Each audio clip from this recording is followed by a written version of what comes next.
Army calls them the tip of the spear. They are the original A-team, the secret soldiers who stand ready 24/7 for covert missions behind enemy lines. Tonight, we go behind closed doors and into the world of special forces to find out what it takes to wear the green beret. They perform within the shadows. Their impact felt a world away. They are part of America's covert forces sent to gather intelligence. The saviors of those caught behind enemy lines. Teachers of local people in foreign countries in need of military skills. The epitome of unconventional warriors. Their motto, anytime, any place, anywhere to liberate the oppressed. We're given a lot of responsibility. We could be working in the jungles of Latin America one moment and working at the diplomatic level and embassies at the next.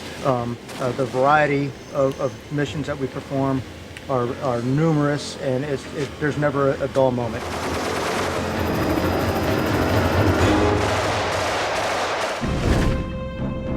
Fort Bragg, North Carolina, headquarters for the U.S. military's Special Operations Command. Their training area is highly classified. Few have ever been let inside. For me, it was an extraordinary journey into the hearts and minds of the men known as the U.S. Army's Green Berets. What makes a good Special Forces soldier? You have to have the ability to handle stress, both physical and mental. You have to be comfortable with ambiguity. You have to have a fair amount of self-confidence in your ability to do the right thing at the right time and make the proper decisions. Ambiguity, the ability to deal with ambiguity. In what way? It means not having to have people tell you what to do, the instinct to sort through a large amount of often conflicting information, which happens quite often in deployment in a foreign country where you're dealing with different factions, and arrive at ground truth. Special Forces is an all-male unit that dates back to 1952. In a dangerous world, a gathering of volunteers was assembled to conduct guerrilla warfare behind enemy lines in small groups. They distinguished themselves from other units by wearing green berets. Then in 1960, that one piece of headgear became the most legendary part of their uniform when it caught the eye of President John F. Kennedy during a visit to Fort Bragg. President Kennedy called it a mark of distinction and a badge of courage. For the remainder of the 20th century, Special Forces earned a reputation as fearless warriors. Wherever, whenever conflict erupted, they were there. They still are. Today's Special Forces number just over 2,000. 2 men can successfully complete a mission, but a traditional Operation Detachment Alpha, or A-Team, consists of 12 of the most well-trained men in U.S. military. We get to the point where not only do we know each other's likes and dislikes, we also know each other's breathing rate, step rate, because when you go out into the woods, you have to know these characteristics so that the team can work as one and move together undetected if that's what the situation calls for. A lot of times a Special Forces team will find itself deployed downrange, and they'll be the only American force in that country. There's no support system like if the 82nd deployed, where they come in with thousands of soldiers to take care of them.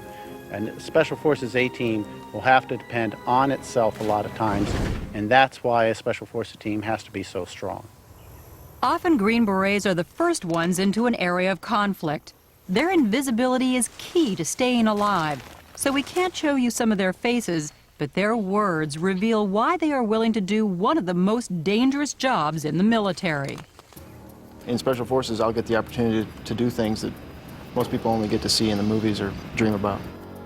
There's a lot placed on us. I like that responsibility. You know, defending the Constitution of the United States is not an easy thing. Not anyone can do it.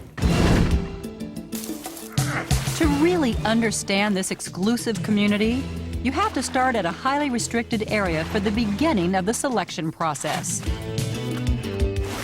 This is Nasty Nick, the Army's most grueling obstacle course. To earn a Green Beret, a soldier must master this mile-long trail of terror. There are 30 different obstacles designed to test every part of a soldier's physical and mental being.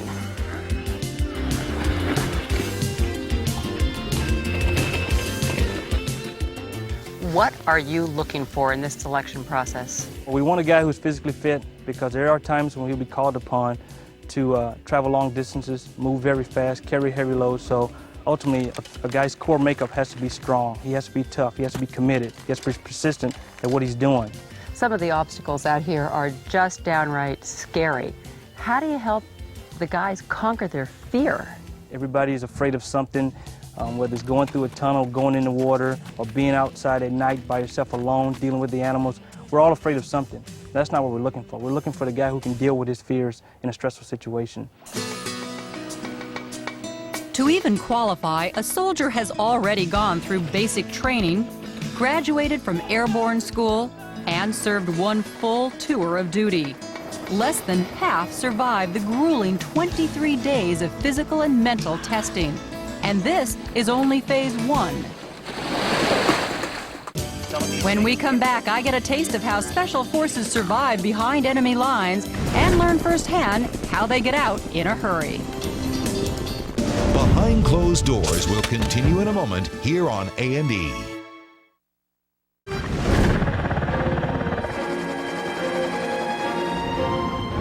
On any given day, there are 1,500 Special Forces soldiers deployed to as many as 50 countries.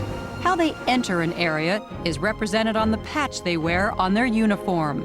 The 3 bolts of lightning symbolize air, land, and sea, and they have mastered all methods of infiltration. The images of these methods have rarely been seen outside the U.S. military. They plunge, they swim, they creep, they drop, they emerge, and in one of their most dangerous maneuvers, they fall from the sky. They call it a halo, a high-altitude, low-opening entry into enemy territory.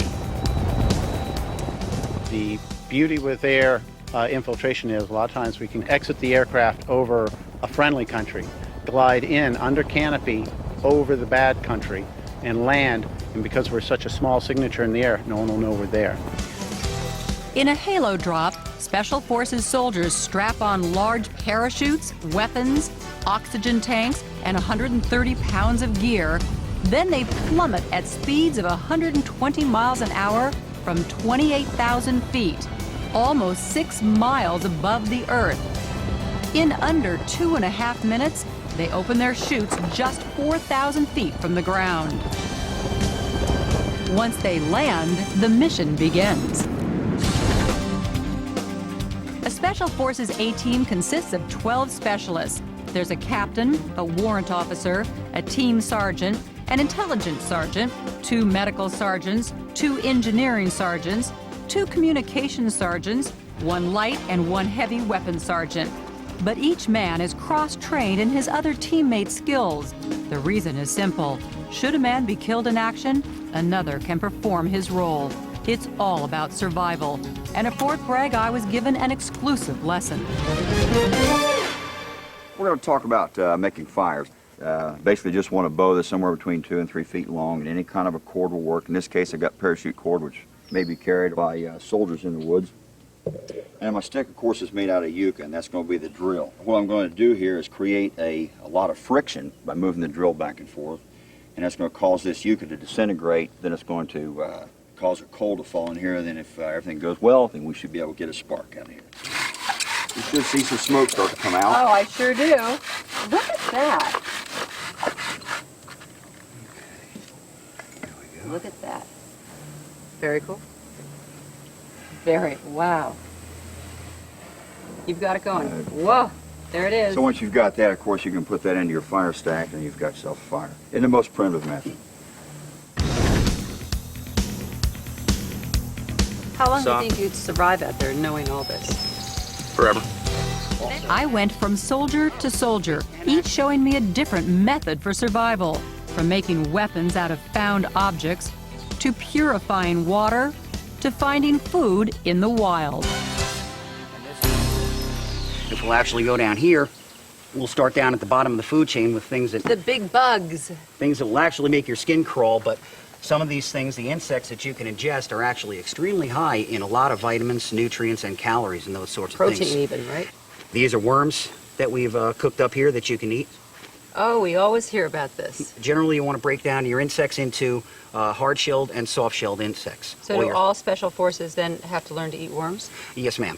The reason we do that is just to try and get them over that mental fence, get over that mental edge, to say that, well, I've eaten worms, I've eaten bugs, it can't be that bad. It can only get better from here. Well, I know you don't let women in the special forces, but I would be forever ragged on when I got back if I didn't try to eat a worm, right? A little overcooked, I'd say. Yeah, well, you always want to overcook everything. We always say there's no such thing as medium rare in a survival situation. The psychological effect of eating a worm was worse than the actual taste. It just tasted burnt. Survival school prepares them for the worst-case scenario when lost behind enemy lines. But when operating in a foreign country, they draw on a whole other set of skills that have taken months, even years to master. Нападение. Attack, атака. Противник, enemy. Behind closed doors, in a traditional classroom, Special Forces soldiers study at least one of 20 languages. Noć je padala veoma brzo jer je nebo bilo prekriveno gustim. They usually come in with zero knowledge about the language. They might have heard a few phrases here and there, but basically I would say they don't speak the language at all. So podzemlje would be? Šta je odgovor? Opposite. When they leave, they can hold a basic conversation. Ja hoću da biti član od Jelena Beret jer ja volim profesionalnost vojnici. Ja volim da putam do inostranstvo, which means I like to work with professional soldiers and I like to travel to foreign countries. I think. 5 days a week, 6 hours a day, they learn lessons that can mean the difference between life and death. But this is what they need to know when they're in a foreign country. I learned firsthand what happens when they have to get out in a hurry. They call it a helo extraction, an emergency evacuation method, a flexible form of taking soldiers out of harm's way. It was developed over the jungles of Vietnam, when helicopters unable to land had to quickly pluck soldiers from enemy territory. The Special Forces allowed me the rare opportunity to be extracted with an A-team. We began with a matter-of-fact briefing. As they tied thin ropes around my body, I tried to get a feel for what was about to happen. Once the helicopter lifts soldiers up off the ground, how high do you go? Well, once they reach a safe height of about 250 feet, that's when he's going to transition to a forward mode of travel. And then he can travel at about 70 knots. Okay. For Special Forces, this was business as usual. You're ready, let's go. Okay. As we moved into position, I could hear the helicopter in the distance. Now we just wait for the helicopter. When he comes in and drops the rope, we'll run. We're going to be the top hookup. I always look forward to a glimpse into other people's lives, but when we dropped to our knees, my heart began beating a lot faster. The level of adrenaline in my body really took off when the rope was dropped and the soldiers ran toward it. I could barely stay on my feet because of the 120-mile-per-hour winds generated by the hovering Black Hawk helicopter. We hooked on first in the top position of the 5-man team. The rope went taut, we lifted off, and within seconds, we were flying hundreds of feet above the ground. Are we okay? You're okay. Wow, we're going high. Yeah. In Special Forces, they say speed is life. So as we flew high above Fort Bragg, I tried to imagine what this would be like if this were a real evacuation. There would be no time to waste, no place for a helicopter to land, and there would most definitely be enemy fire aimed at the soldiers.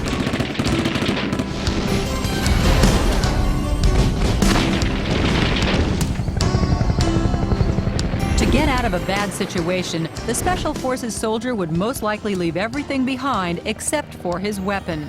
And while hanging in full view from this rope, the dangling warrior would be firing into the trees, hoping to keep the enemy at bay.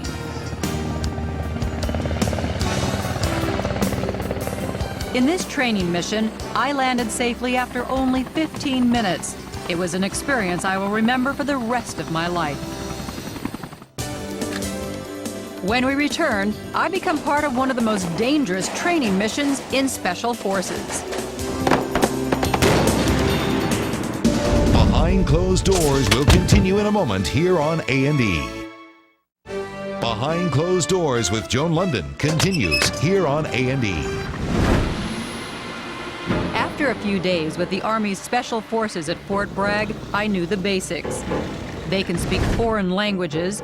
They can push themselves beyond ordinary human limits. They can survive in enemy territory, and they are ready for war. For 2 months of the year, this peaceful North Carolina forest becomes the fictitious war-torn country of Pineland. In a very realistic war game, prospective Green Berets must infiltrate the country, transform a guerrilla army into a fighting battalion, and then destroy the rebels who have taken over Pineland. Short of war, this is as real as it gets. To your front!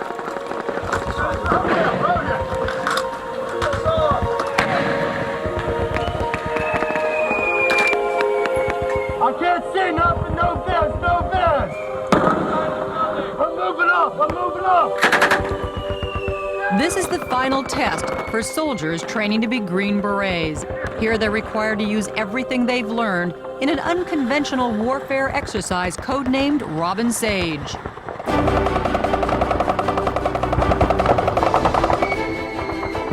There's nothing to shoot at, not from here! In tonight's scenario, Special Forces help the people of Pineland fight a hostile military who have taken over their government.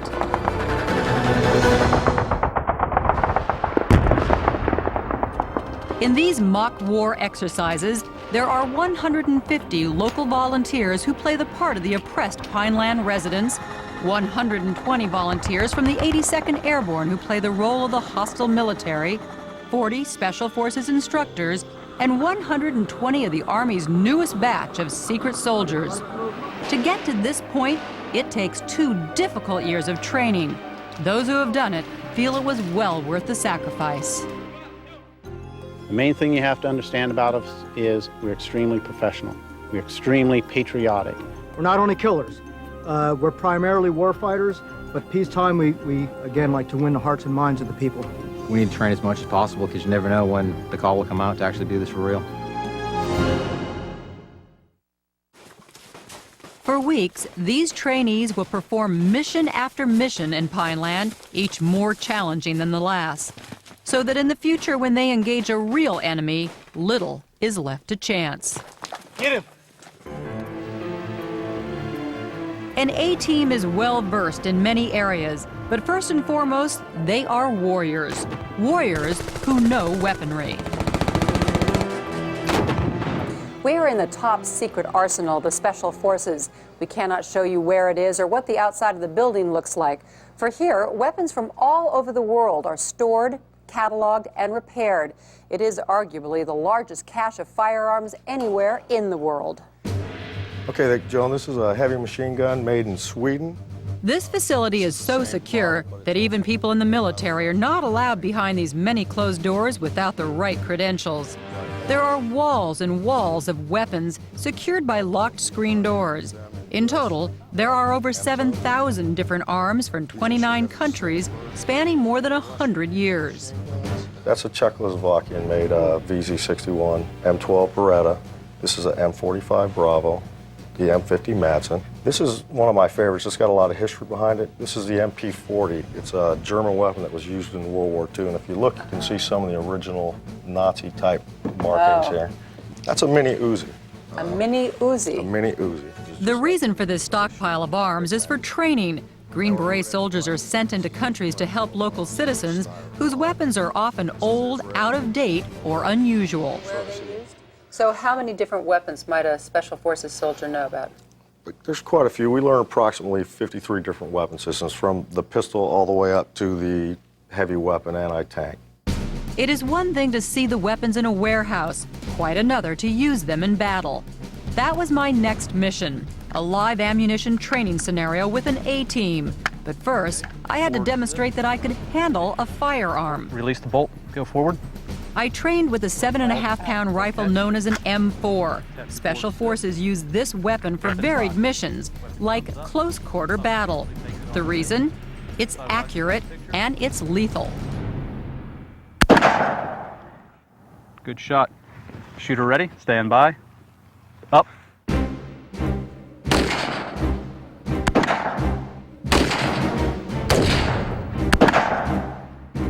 Finger off the trigger. Did you see that? Good shot. Finger off the trigger. When you have a good sight alignment sight picture, your rounds will always be, hopefully, touching. Right on target. Yep. Then, for the first time ever, the Army allowed a journalist to play a very real role in the highest risk training a Special Forces soldier does. There would be weapons loaded with live ammunition and powerful explosives. The mission with a 12-member A-team, we would enter an enemy-controlled building. I would blow the door off to let us inside. Step 1, piling on 35 pounds of protective armor. It's like being a turtle, right? Having a full shell. Step 2, a couple of quick but extremely important instructions to remember during the operation. Plant, paste, and push. Like a sequence, don't try to do it too quickly. Right. That's when you make mistakes? Exactly. Okay. Okay. Slow is smooth, smooth is fast. That's right. Step 3, a lesson in learning how to get into the most difficult areas using explosives. Okay, basically, this is an example of one firing system. Its generic name is shock tube.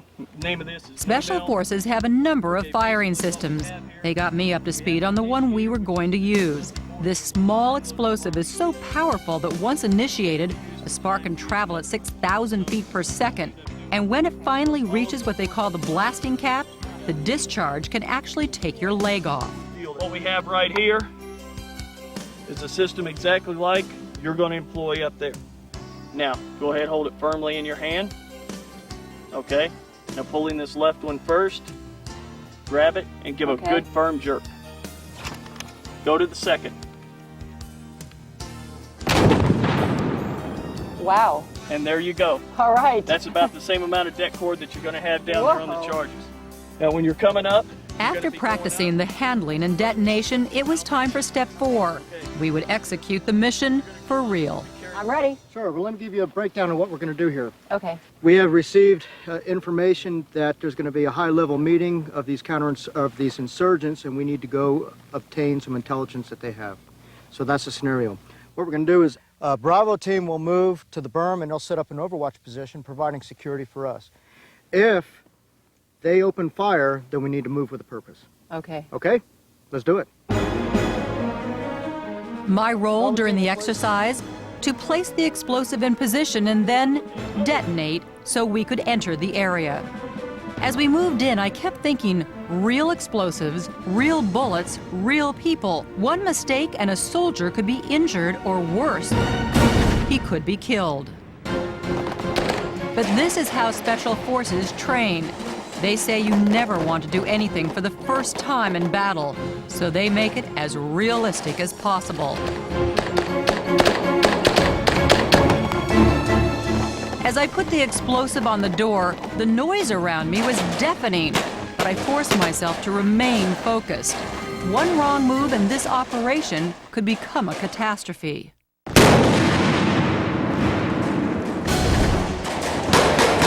Suddenly, the meaning behind what they call the fog of war became clear. When bullets are flying and smoke is everywhere, nothing is taken for granted.